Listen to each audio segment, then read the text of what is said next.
everybody. Welcome to this edition of Crying in My Car, a podcast for teachers. We're your weekly break away from the life of teaching. We go over all the hilarity, bring some levity to it, hopefully ease the stress of the work week. I'm the host, Devin Siebold, and I'm with my co-host, Mr. James Yan. We're presented by Board Teachers. Be sure to check us out on the Board Teachers Comedy Tour coming up this summer. You can check that out going to boardteachers.com for all that information as well. And don't forget to subscribe to us online. Crying in My Car, all of the platforms, CIMC Podcast on Instagram, as well as YouTube, Facebook, and the whatnots. And don't forget also to rate us 5 stars on the podcast platform. Today, James, we're going to battle something that is probably the biggest discrepancy between me as a teacher and you as a parent. Diabetes. No. Okay. No, the issue today is homework. Oh, Now, okay. As a teacher, I didn't give a lot of homework. If I did give homework, it was very important. It was like a project or something that would take time. It wasn't like a due tomorrow. Or I would say if you don't finish the classwork, which you did get ample time to do, you had homework to finish it. So it wasn't a, you will have homework. It's a, if you don't do what you're supposed to, then you will have homework. So if the parents were complaining, you're sending home too much homework, your kid's not doing the work in class. Sorry. Gotcha. My children are right now, 1st, 2nd, and 4th grade. Okay. And we are just battling homework. Really? Yeah. And it's, I don't know, what was your experience as a parent with the homework? Were you involved? Do you remember the early days? Yes. I mean, in the very beginning when my kids were younger, like, you know, when they're in 1st and 2nd grade, that's when you start to get real homework. It was hard because they went from kindergarten, which was a lot of learning, but it was done in a different way. It wasn't take stuff home and you got to finish it. You had to be more responsible. So those first years were rough because they had to, okay, I got to do stuff now. I got to be responsible. I got to bring it home. I got to bring it back. And it was tough. And it got easier when they had to repeat the grade because then you're like, okay, well, I've already seen this work last year, so we can knock it out again this year. Yes, absolutely. We battled in the beginning, but I will say as time went on, they got very good at it. Yeah, efficient, right? Yes, they did. We're struggling, man. What's going on? You just got the young kids, and it is a battle. Plus, the problem is that there's myself and Kate and 3 children. And the 3 children all need help at the same time on the homework. That's hard. Yeah. That's hard. It becomes also like, you know, one child will have a little bit of homework and the other will have a lot of bit of homework. And you can't go, oh, you're done with your homework. Well, you just have to do more homework. You have one child that's done and is like on the Oculus battling orgs. And then the other one is over trying to do a reading, you know, and and they're out swimming and it's like looking out the window. And so then you got the attitudes that come in with it. And honestly, the kids are home at 3:15. And usually it's 4:15, 4:30. It's an extra hour of work and it's every day. And that is a long period of time for kids that age. It is. People need to realize that. That's a long time. But they've already been doing it. All day. All day. So that's the problem. Yeah. Yes. So are you anti-homework? I mean, I can't, you know, it's one of those things. I can't say I am. I'm not anti, but as a teacher, and I'm not a teacher, not saying I am, so don't kill me. Tread lightly. I will. As a teacher, you got, Wrong. think. Okay.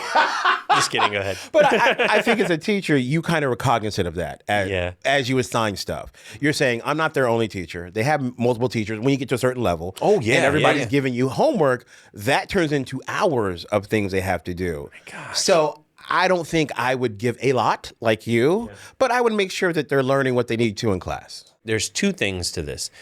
I don't like the homework because I think it takes away from the home life that, you know, that they're out of school. Yes. I think they should be allowed to be kids and have fun and go swimming. And my kids want to enjoy themselves. Let the kids be kids. Let the kids be kids. They had their time in school. Let them be kids.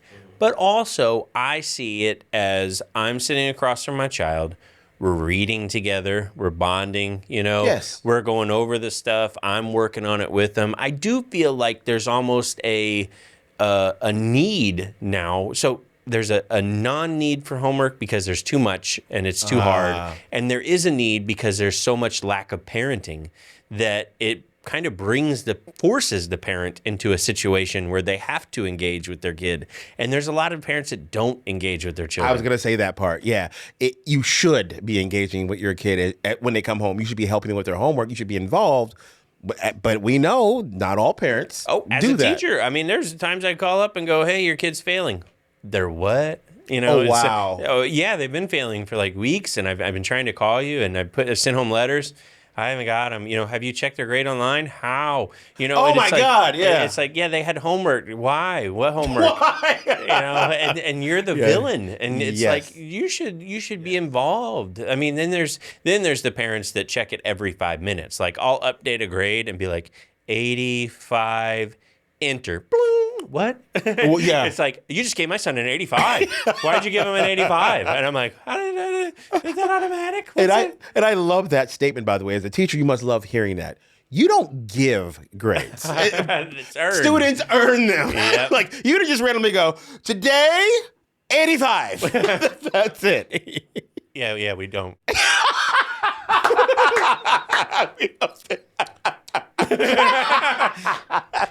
I'm gonna sip my Kermit tea. I know, right?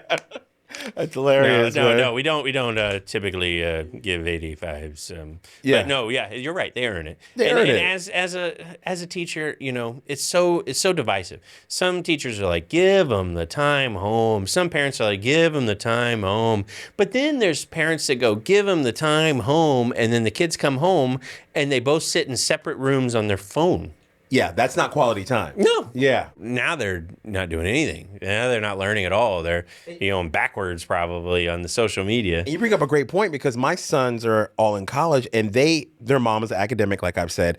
They love talking about schoolwork. Oh, like really? that's how they bond. Yeah. Like, Mom, I was taking and my wife's a mathematician. My kids are too. So they'll talk about, hey, so I had this crazy problem. How did you solve it? Oh, that's how I would have did it. Like they bond over talking about school and stuff. Yeah, so, but you set that foundation early on. Very early on. And I'll be real, I was a little resistant to it. I sit there and I'm like groveling, like, I got to do more homework with these kids. Oh, look at all this. This is going to take forever for me, us to get done.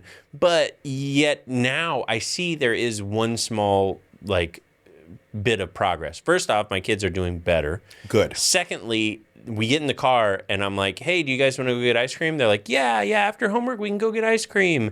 And they've set that mindset. That's awesome. That the work needs to be done before the reward can be had. And that's going to help them in life, Devin. I hope so. There is a great payoff when you do this work. And I know it's a lot of work for parents because you come home, you got a lot on your mind, you're stressed out, your job is stressing you out, things are happening. But when you get that moment where you help your kid with their homework over and over again, you put the work in and they come home and say, Dad, look what I got on my test. Yeah. That moment of pride, you feel that same pride too. So it is going to be a great payoff. Right. You got to put the time in though to get that reward. But then there's also the part of me that they go, Dad, how do you divide this fraction? And you're like, I don't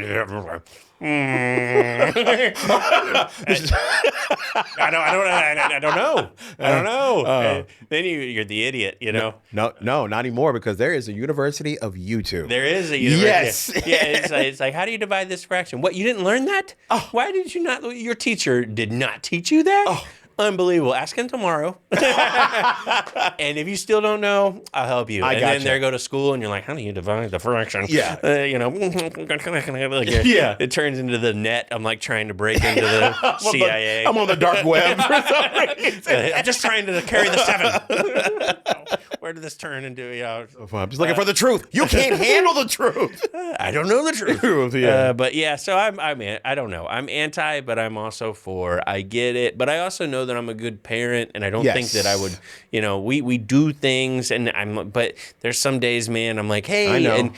and Kate stays on top of me, bro. She's on it because I'm like, hey, today, let's go putt-putt golf. After school. And she's like, yeah, we can go home and do homework, get him a snack, and then go putt-putt golf. I'm like, that's not what I was thinking. Yeah. I was thinking we go now. She knows. Yeah. That's why she's telling you. Yeah, we're going to go do homework first. She doesn't want me to kind of creep Shout in. out to her for doing that, though. Absolutely. Being responsible. Yeah. All right, let's jump into the teachers in the news. My favorite part. This is going to be a little different towards the end. Okay. We're doing something I've never done before. Uh-oh. Ever. All like, right. honestly, never ever done today. Oh, wow. Is a teacher living in a van down by the river.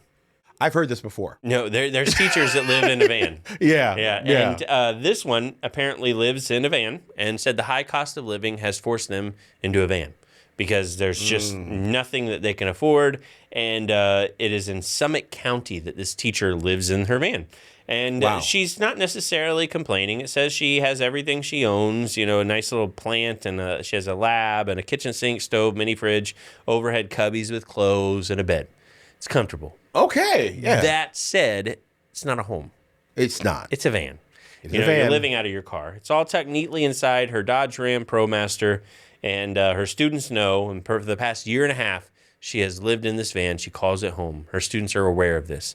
Now, Wow. she teaches science, technology, engineering, and mathematics, as well as physical education. How? What? What? That's everything. Yeah, So you teach- she's the teacher. Yeah. You know, Yeah. It says she loves it. She said it's convenient, but you know, unfortunately, she said she just can't afford the lifestyle that is in that county. She lives in a mountain resort community, and you don't think about it, but like Beverly Hills needs teachers. You know, It does. Manhattan has teachers. The Yes. most expensive places to live in the world have schools. Yes. And these teachers usually make teacher wages, and they can't live in Beverly Hills. No, absolutely This is not. a mountain resort community. The average home price where she teaches is $983,000. God. Yeek. Yeah. Average home price. Can you imagine buying $1 million home and be like, you're average? No. Interesting. Only and 1.2. now you want to guess her salary? Not that. $60,000 a year. Oh my God. $60,000 a year, and apparently in this particular area, just 6% of houses are able to be afforded by the average salary of an educator, which is $67,000 in that area. That's horrible. So yeah, you don't have much, and those 6% of houses. Do you think they're on the beach? No. Do you think they're waterfront No, properties? they're in the mountain. Yeah, literally the side of a mountain. Yes. You're just talking to the goats, and a goat ate my homework last night. But yeah, apparently she says it's comfortable to rent. She's got a family, a van life, she calls it, and says wow. that you know, it's just the way it is. However, you know, it's brought up this issue: is the community on the brink of unsustainability? Because once she goes. She's not that she goes, oh, I can get a job for 6 figures elsewhere and live in a stable home in, say, Michigan. Yes. You know, I'm out. They can't pull in more teachers. They can't go, hey, come teach here. By the way, be surrounded by mansions, live in our one affordable housing project, fear for your Wow. life every time you step outside, you know, because it's... You raise a great point.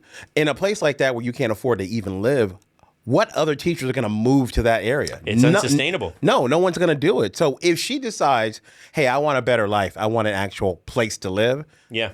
I don't know what they're going to do. This next story is a tale of I also don't know what we're going to do. Uh-oh. Have you heard of ChatGPT? I have not heard of ChatGPT. It is an AI Okay. platform that is a lot more advanced than your typical Alexa.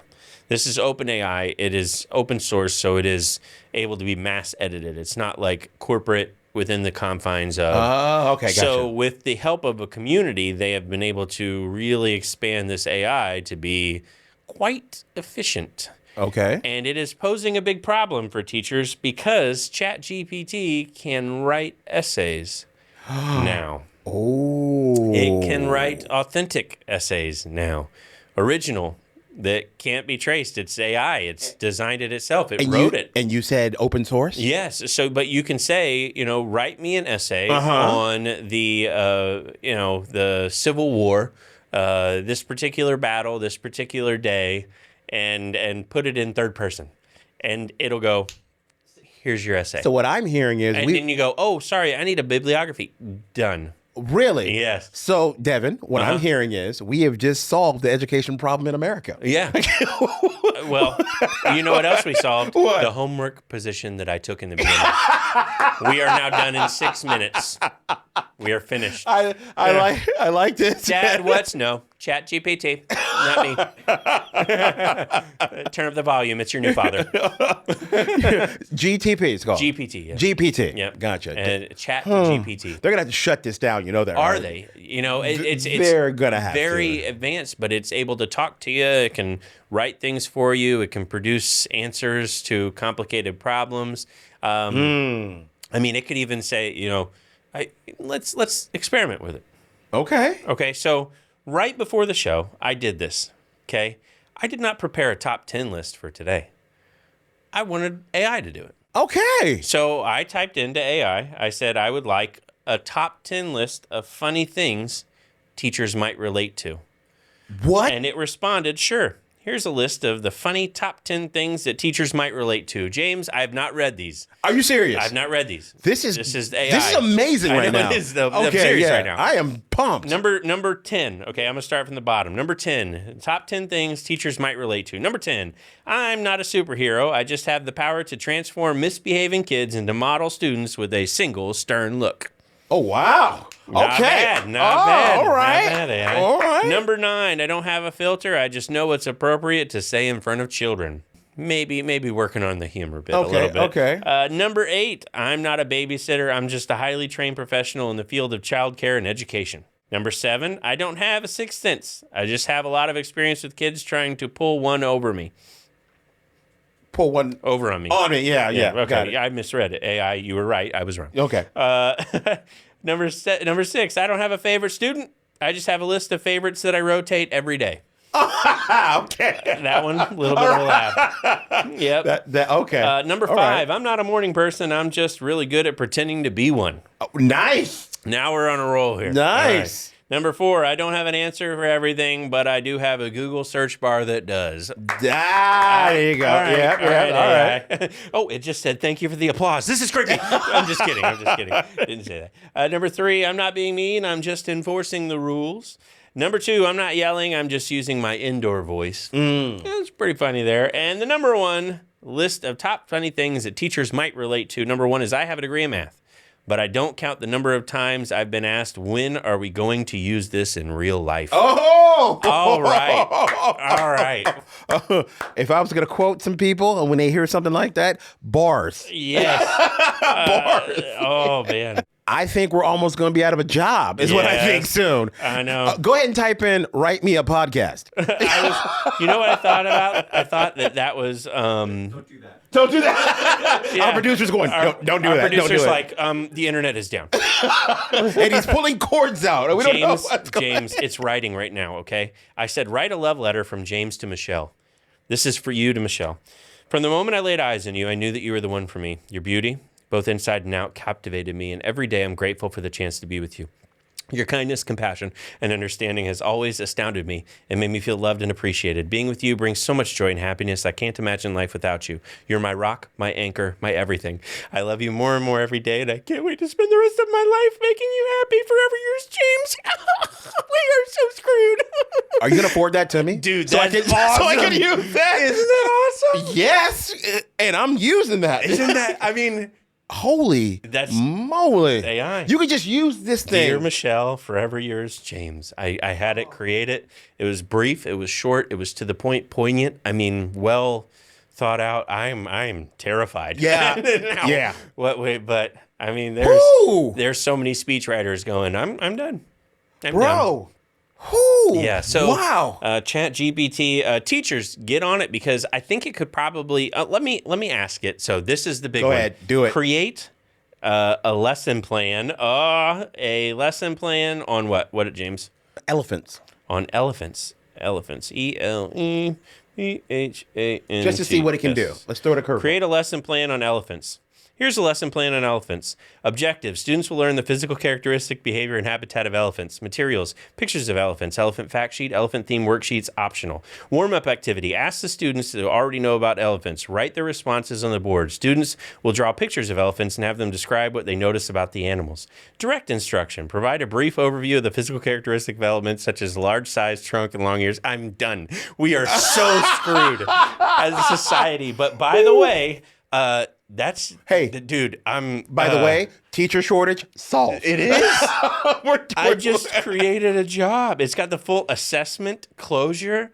Assessment, have students create a quiz or test to assess their understanding of material covered on the lesson. There was a teacher that I saw that put in what they were testing on and asked for a rubric, and it created a rubric with scoring sheet on the proper techniques and everything, like right off the bat. Oh, wow. It's insane. That's pretty insane. Yeah, but also teachers, ChatGPT for that last second lesson plan. It created a full lesson plan with assessment, independent practice, guided practice, closure, direct instruction, warm-up activity, and materials with objective in literally 20 seconds.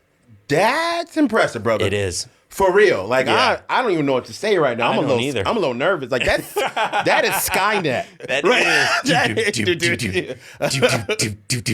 The year 2022. Yeah. So there's suddenly a guy comes in here. Don't hit enter. He's got the wave to the side. Who are you? John Connor. Come with me if you want your podcast. Get down. Get down some more. Yeah, this has been fun, James. That's I've had a good great, time. though, Yeah, man. It is yeah. cool. Check it out. But, man, I've had a good time with you. And this was Gotcha. the best podcast ever because I didn't have to write any of the end of it. No, you did. Oh, real quick. Type in, how do I get more followers? Oh, yeah. Okay. No, I'm just kidding. Yeah. I'll tell you how you do. You go to James Young Comedian on Instagram. There you go. Follow this guy. Follow Crying in My Car podcast on all the social medias. Follow Board Teachers. And, of course, me, Devin Siebold. Devin Siebold Comedy on Facebook, all over the place. Like, subscribe, 5-star, give the good reviews, and come to one of our shows, too. We got a lot of live comedy shows, Board Teachers coming up, and thanks so much for supporting the podcast. We'll be back next week with a brand new pre-written, already did it just now, episode of Crying in My Car, a podcast for teachers. I'll be back.